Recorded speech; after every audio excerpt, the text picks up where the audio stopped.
Isang Koreanang estudyante ng De La Salle College of St. Benilde ang muntik ng matangayan ng cellphone ng hold-upper. Ang Koreana hindi natakot sa kawatan. Hinawakan ang kamay ng suspect para hindi makatakas. Balita hatid ni Haji Rieta. Hindi raw binitawan ng Koreanang estudyanteng ito ang kamay ng humablot sa kanyang mamahaling cellphone hanggang hindi niya ito nababawi. Dagdag pang komosyong idinulot nito, kaya ang hold-upper arestado.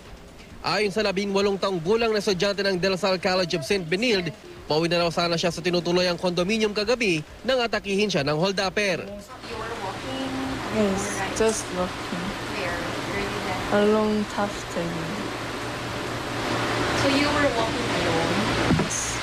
And then, suddenly, He snatched my cellphone and then run. Nagulat daw siya pero di raw siya natakot sa hold-upper at hindi binitawan ng suspect. Habang tumatakbo, sumisigaw raw siya ng saklolo kaya rumisponde ang mga security guard ng nasabing eskwelahan.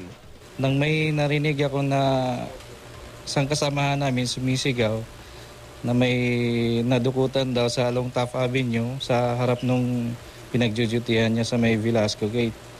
Ngayon, kami pong mga officer na nandun, nagsilabasan po para i-apprehend yung suspect. Hindi naman daw nanlaban ng suspect at agad na sumuko sa mga otoridad.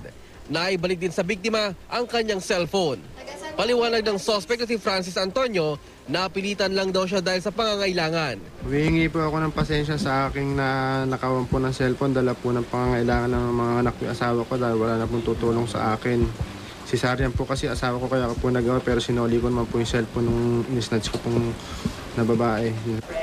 Sa kabila ng nangyari, di naman daw nag-ibang tingin ng biktimang Koreana sa mga Pilipino dahil marami naman daw siyang kaibigang Pilipino na mabait at matulungin. Naharap sa reklamong robbery ang suspect na nasa MPD headquarters na.